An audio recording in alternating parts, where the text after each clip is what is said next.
Hello, vinyl community. This is a long overdue review. This is Ben Seretan's second album on vinyl. His 2014 release, I believe, is released November 2014. And I got caught up with the holidays and overtime at work, and so this got put on the back burner, unfortunately. But let me tell you, it was worth the wait. So yes, this is Ben Seretan's 2014 release, a double LP. First of all, it's a very nice package, an interesting cover with Ben on the cover there. I like this. He appears to have a tattoo that says "Ecstatic Joy." I assume that's a real tattoo, so and not just part of the cover. But anyway, we have some interesting sort of snapshots of, I guess, places he's been and that sort of thing. Yes. So, without further ado, this is kind of along the same lines as his 2012 release. I should have written it down in my notes, but I failed to do it. But he had a release in 2012, which I also reviewed. I'll put a link to the video up here, so you can just click on that and you'll see that. Anyway, yeah, so this is 2014, 2 years later. It's along the same lines. I think with this album there's more of an emphasis on the music, and the lyrics are, or more so the lyrics are kind of downplayed on this album, I think, than on the 2012 release. But before I get too far into the review here, I'll quickly show you. There's an insert. On one side is the thanks, that sort of thing, and then on the other side, it's more about the actual record. We conceived of and recorded these sounds in various places over the course of a year. In that time, friends and family died, bank accounts ran dry, and I cried. But we also stood on the tops of actual mountains. We swam in the Pacific at the height of summer, and in the Atlantic at the bottom of winter. We laughed at the dinner table and hung our heads out of car windows. These sounds are a triumph. So, and that just kind of gives you a feeling of the basis for the music you'll hear on this album. Yeah, so essentially, you have the track listing here. This, which looks like the lyrics to one song, is actually the lyrics to all of the songs, kind of spliced together there. But one thing you'll find with this album is, like I said, there's less of an emphasis on lyrics. He'll frequently take a line or a couple lines, or even in the case of the first track, Ticonderoga, he just says that word over and over. And it's more about the emotion in his voice. There's a lot of angst in there, that sort of thing. Some melancholy moods, that sort of thing.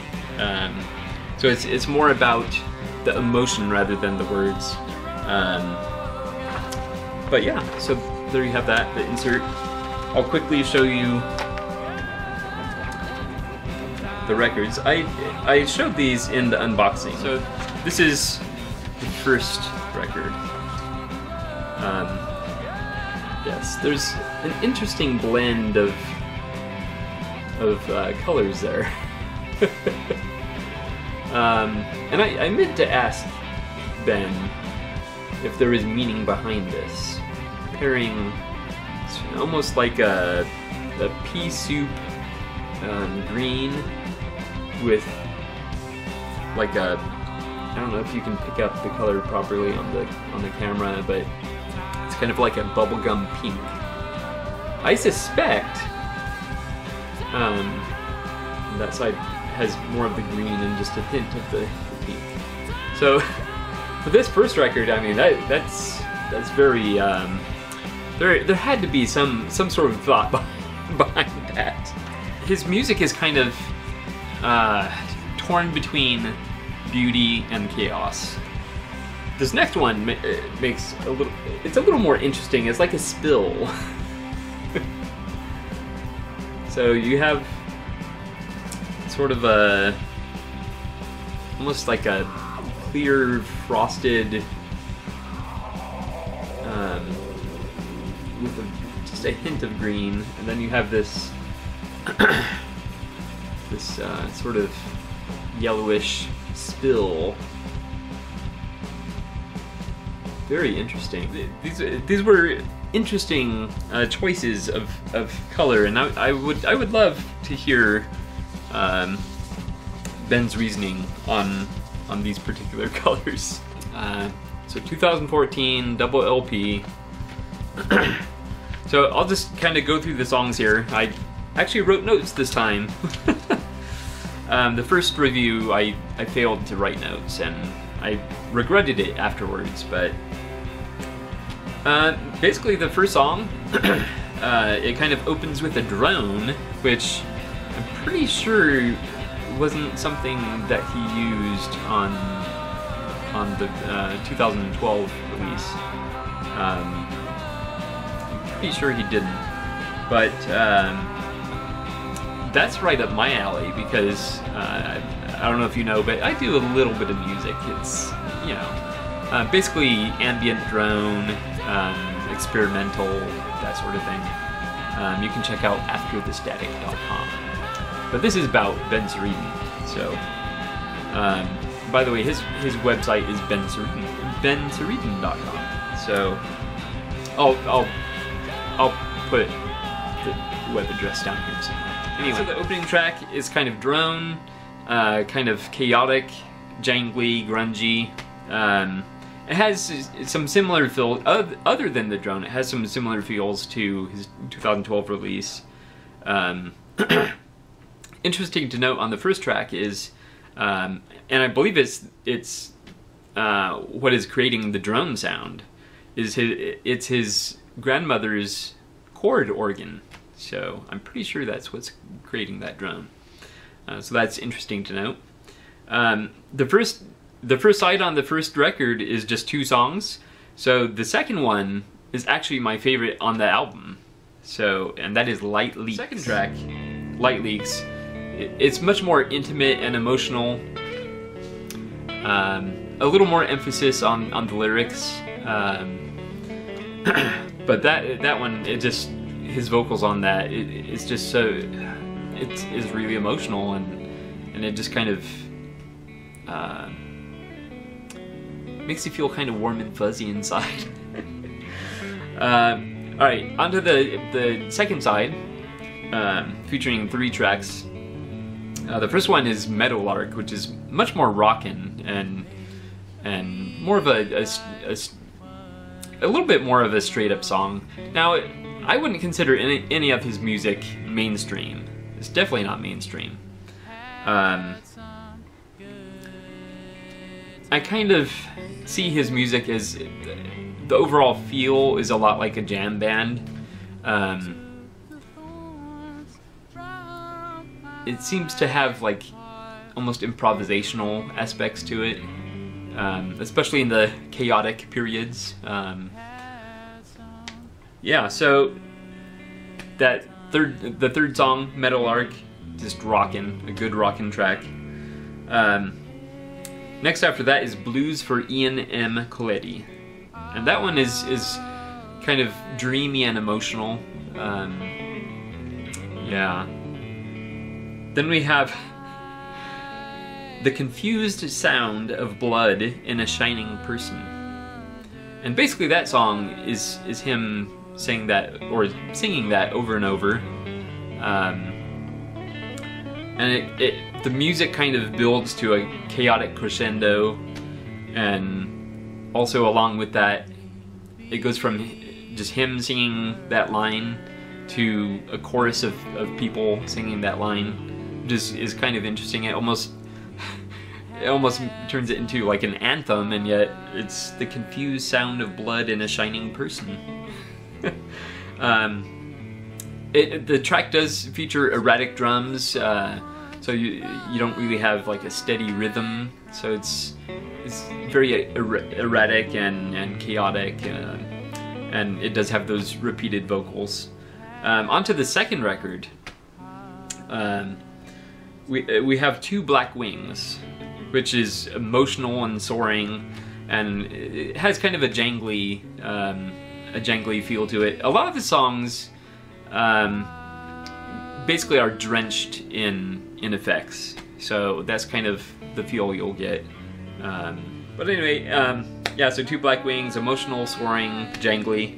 Then there's My Lucky Stars,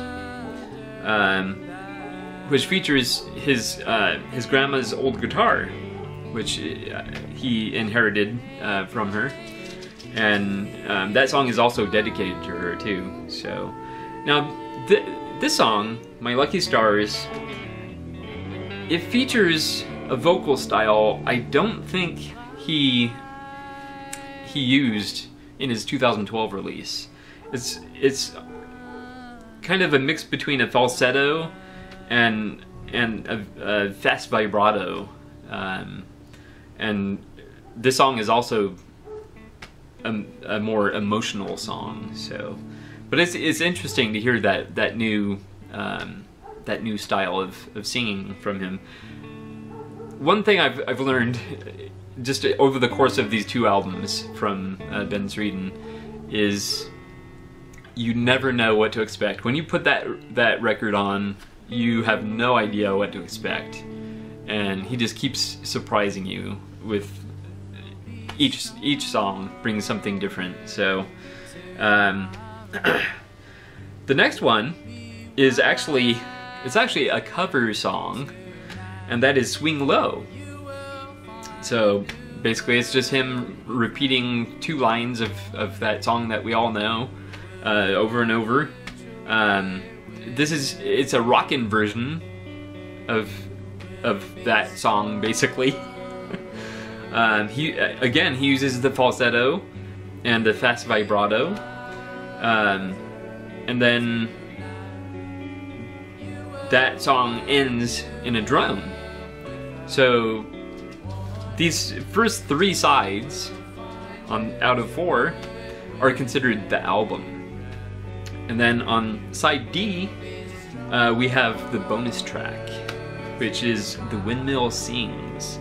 And that one I was particularly interested in, being into drone, because it's just drone. And that for me was very different for him. But I loved it. I absolutely loved it. Very, very good. But overall, I mean, it's a great album. You have no idea what to expect. He just keeps surprising you. Again, the album is mostly about, you know, the music and just kind of getting lost in the chaos and not knowing what to expect, and feeling the emotions that he's portraying, and you know, the lyrics and the singing are kind of secondary, but that's not to downplay their purpose. So they definitely serve a purpose, and Ben Seretan is not someone you're going to hear on the radio. Let's face it. But you know what? There's a lot of music out there that needs to be heard, and you'll never ever hear it through, you know, mainstream sources. You definitely have to hear Ben Seretan. I don't care if you start with his 2012 release or if you jump straight into this one. I would say that this is a better album than the 2012 release, just because it has a few more aspects added to it. But the 2012 release, I love that. I listened to it a bunch of times. Yeah, I still have it in my listening stack. So, and this one is going to find its home there as well. So I hope you will check out Ben Seretan, benseretan.com. Here you see how his name is spelled. Ben Seretan. So it's benseretan.com. Again, I'll probably put the web address down here again. Definitely check him out. He's also on Bandcamp if you can, if you want to look for him on there, do a search. A great independent artist. I'm pretty sure this is self-released, so I love supporting independent artists, and I hope you do too, because there's so much music out there, and the big labels, they're just gonna focus on what they can sell, like, to the masses. But you never know, Ben Seretan might be your new favorite artist. He's definitely one of mine. So thank you so much for watching. Check out Ben Seretan, benseretan.com, and his 2014 release. I will definitely see you next time. In the meantime, enjoy the music. I'm gonna dub over the music. I tried recording it in the background as I was recording this, but the dog barfed right during my video, so I decided I'm just gonna do it this way. That way I can, if she needs to barf again, I can cut it out and